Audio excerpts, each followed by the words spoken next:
உயிரொன்று இல்லாமல் உடல் இங்கு நிலையாதே. உயிர் என்ன பொருள் என்று அலைப்பாய்ந்து தெரியாதே.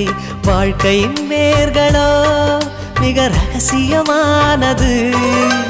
ரகசியம் காண்பதே நம் அவசியமானது. தேடல் உள்ள உயிர்களுக்கே தினமும் பசி இருக்கும்.